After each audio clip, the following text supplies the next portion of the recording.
What was the Soviet Union? The Soviet Union, officially called the Union of Soviet Socialist Republics, USSR, was a communist state that existed from 1922 to 1991. It was the largest country in the world by land area and was considered one of the two global superpowers during the Cold War, alongside the United States. How was it formed? The roots of the Soviet Union go back to 1917 during World War I, when the Russian Empire under Tsar Nicholas II collapsed due to economic disaster, food shortages, and military defeat. In October 1917, a revolutionary group called the Bolsheviks, led by Vladimir Lenin, overthrew the provisional government in what is known as the October Revolution. They believed in Marxism, a philosophy that called for a classless, stateless society with no private property. By 1922, after a bloody civil war between the Bolsheviks, Red Army, and their enemies, White Army, Lenin and his followers consolidated power and created the Soviet Union, uniting several republics including Russia, Ukraine, Belarus, and others under a single communist government. What was the Soviet Union like? Communist rule. The Soviet Union followed a one-party communist system. All property was owned by the state and private businesses were banned. Command economy. The government controlled all industries, agriculture and resources. Authoritarian leadership. Leaders like Joseph Stalin used brutal methods like purges, forced labor camps, gulags, and secret police to maintain control. Mass industrialization. Under Stalin, the USSR rapidly industrialized, becoming a powerful military and space force. World War II and expansion into Europe.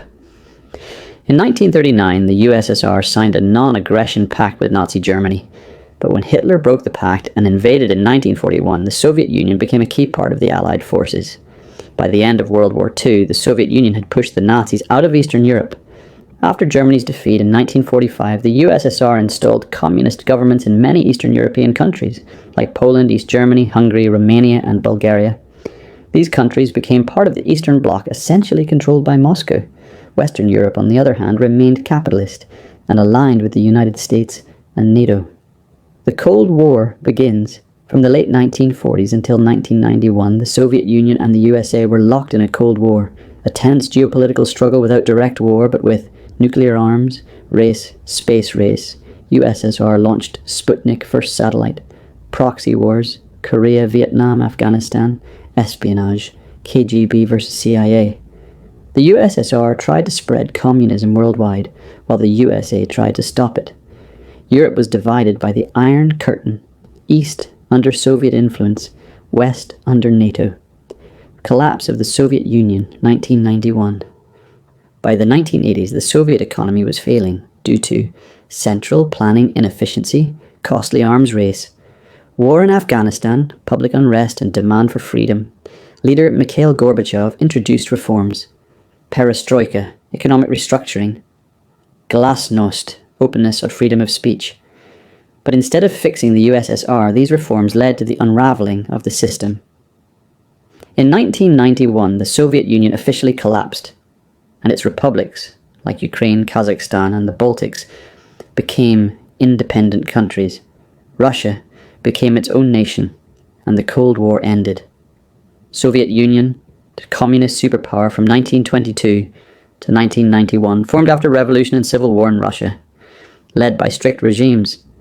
Especially Stalin controlled Eastern Europe after World War II, fought the Cold War with USA, collapsed in 1991 due to economic failure and public protests.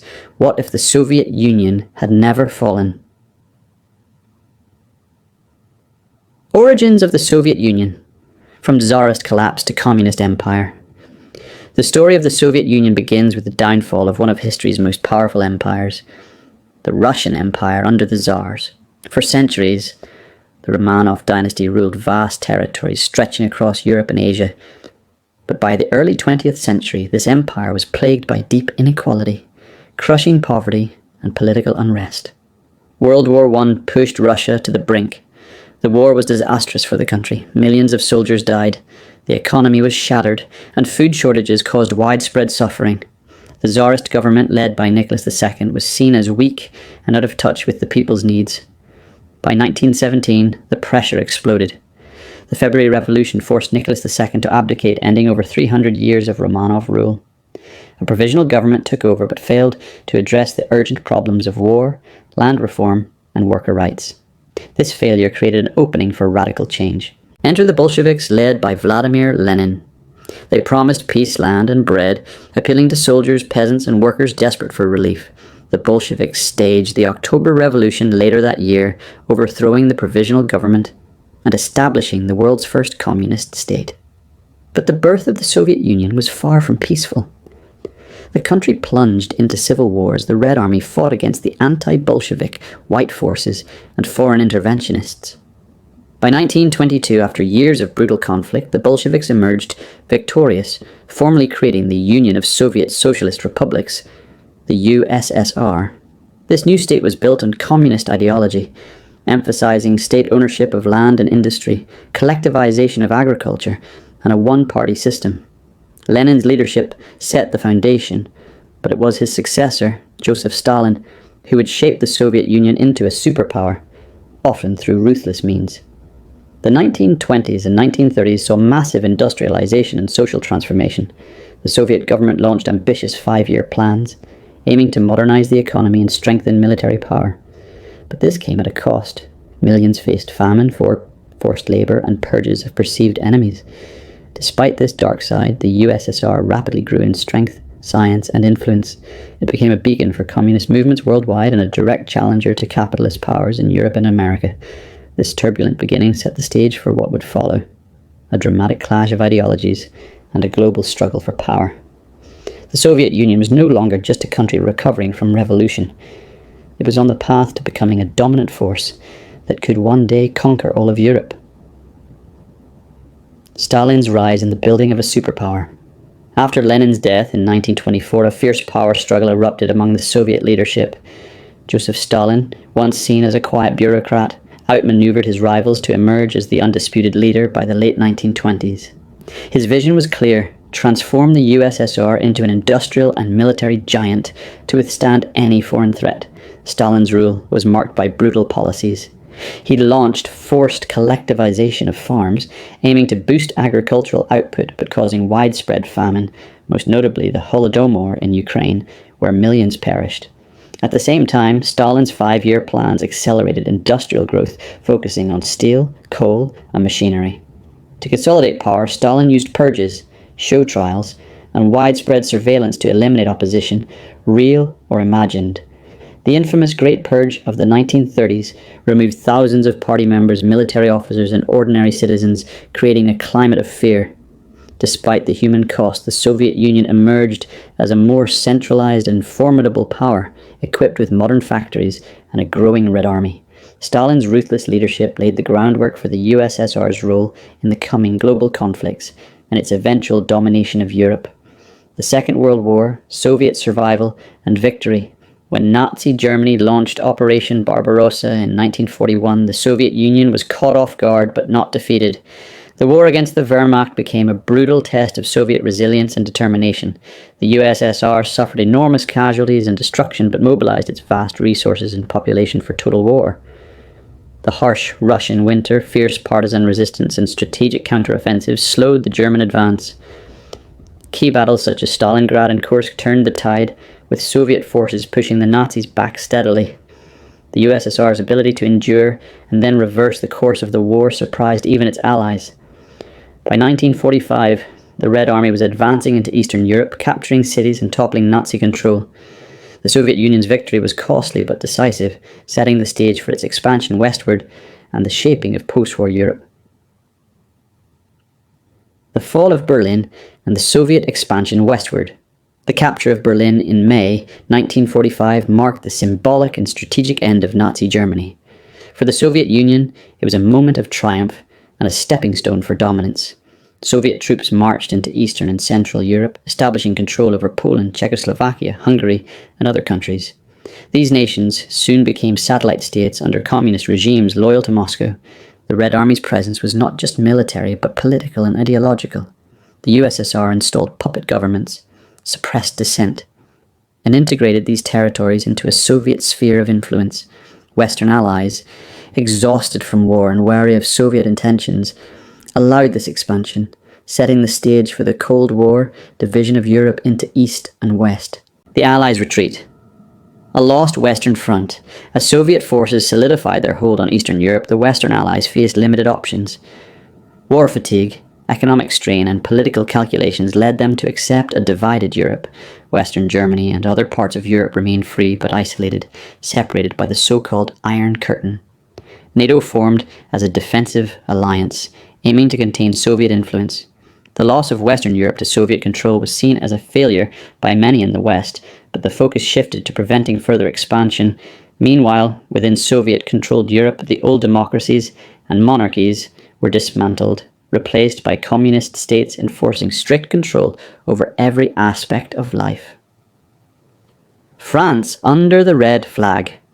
France, long a symbol of European culture and democracy, fell under Soviet influence with shock and rapid transformation. The Communist Party, already strong before the war, took advantage of the power vacuum after German occupation ended. The French government was replaced by a Soviet-backed regime which quickly nationalized industries, collectivized agriculture, and eliminated political opposition. Paris, once the city of lights and freedom, became a hub of ideological indoctrination and secret police surveillance.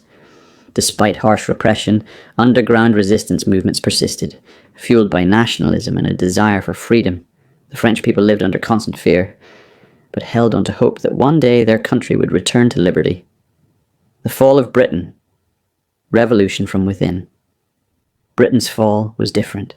No massive invasion, but a slow internal collapse. Economic hardships from the war, combined with political divisions, created fertile ground for communist agitation. Soviet intelligence and local communist sympathizers worked to undermine the government. Strikes, protests, and political assassinations destabilized the nation. Eventually, a coalition government with strong communist influence took power, aligning Britain with the Soviet bloc. The monarchy was abolished, and Britain became a satellite state, losing its former global influence.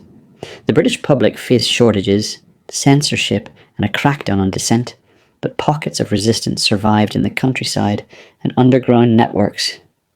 Italy and the Balkans. Red rule in the Mediterranean. Italy and the Balkans were next. The Italian Communist Party, strengthened by partisan fighters from the war, seized control with Soviet backing.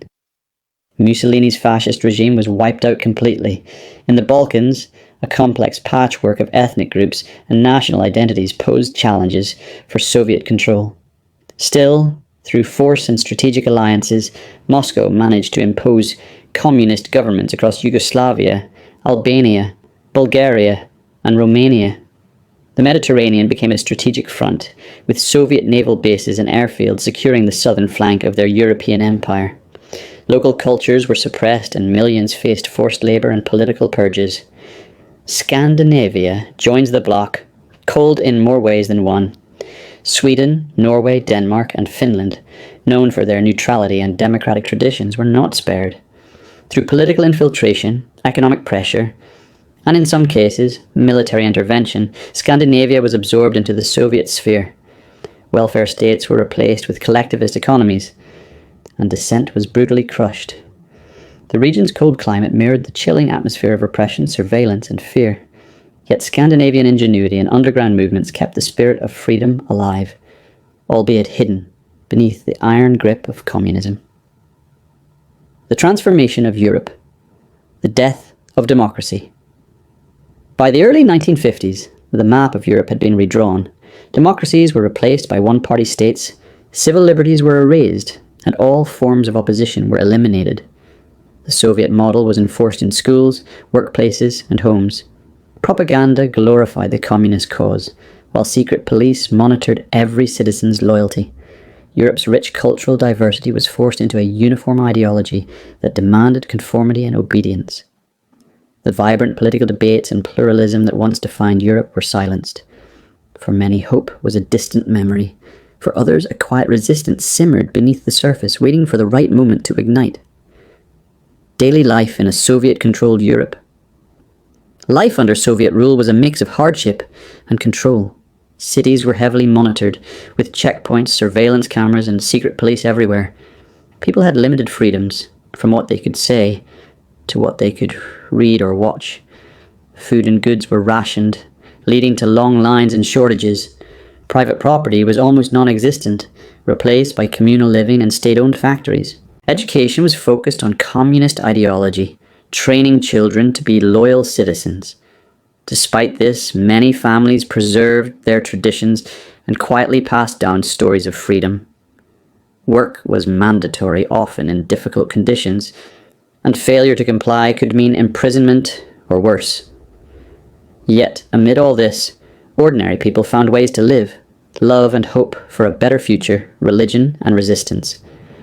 The Silent Wars. The Soviet regime viewed religion as a threat to its ideology. Churches, mosques and synagogues were closed or repurposed. Religious leaders were arrested or forced underground. But faith did not die. In hidden gatherings, people prayed and preserved their spiritual identity. These secret services became hubs of quiet resistance. Resistance took many forms, from underground publications and sabotage to smuggling information to the West. Though dangerous, these acts kept alive the hope that one day the Iron Curtain would fall. The American response: a fortress across the Atlantic. Across the Atlantic, the United States watched the Soviet conquest with growing alarm. Determined to prevent communism from spreading further, America fortified its borders and formed alliances. The US developed new weapons, expanded its military, and supported anti-communist groups around the world. The Marshall Plan, originally aimed at rebuilding Europe, shifted focus to aid nations resisting Soviet control. America became the leader of the free world, ready to counter Soviet influence with economic, political, and if necessary, military means. The global dominoes read influence in Asia, Africa, and Latin America. The Soviet victory in Europe sent shockwaves worldwide.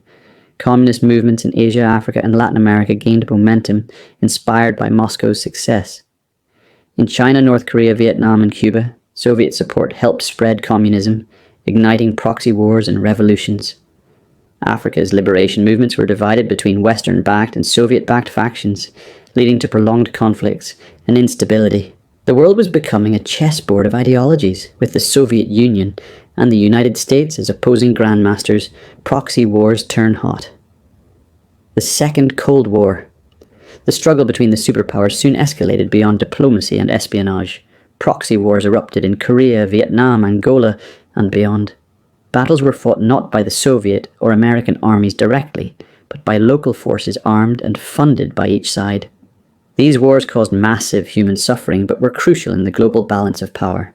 The threat of escalation loomed constantly as both sides built nuclear arsenals and prepared for the worst nuclear brinksmanship: living under the bomb. The looming threat of nuclear war defined life for millions. Both the Soviet Union and the United States amassed huge arsenals capable of annihilating the planet. People built fallout shelters and practiced duck and cover drills. The fear of a single mistake triggering a nuclear holocaust hung over everyday life. Diplomacy became a tense game of brinksmanship, with each side testing the other's resolve without crossing the deadly line. The balance of terror kept a fragile peace, but the anxiety was constant and palpable. Cracks in the Iron Union, revolts and regional rebellions. Despite tight control, discontent simmered beneath the surface. Various regions and ethnic groups chafed under Soviet rule. Uprisings erupted in Hungary, Czechoslovakia, and Poland, with citizens demanding freedom and reforms. Though the Soviet military crushed these rebellions ruthlessly, the unrest exposed the fragility of the empire. Each revolt inspired others, proving that the desire for liberty could not be extinguished. Collapse of the Red Giant. Europe in chaos again. By the late 1980s, economic stagnation and political corruption weakened the Soviet grip. The empire's collapse came suddenly and dramatically, with governments toppling and borders reopening. Europe plunged into chaos as old tensions resurfaced and new conflicts emerged. The dream of a united communist Europe shattered, leaving scars and unresolved issues across the continent. Reconstruction, the long road. Back to freedom, rebuilding Europe was a monumental challenge. War-torn economies, fractured societies, and deep mistrust had to be overcome. Western democracies and international organizations poured aid into rebuilding infrastructure and institutions. New governments struggled to establish the rule of law, free markets, and human rights. The road to freedom was slow and painful, but ultimately hopeful. lessons from the alternate past. Could it still happen? Reflecting on this alternate history, we ask, could such a Soviet conquest of Europe have happened? And could it happen again? The story warns of the dangers of totalitarianism, unchecked power, and the fragility of democracy. Though history did not take this path, understanding it helps us safeguard our future. It also shows the resilience of the human spirit and the enduring value of freedom.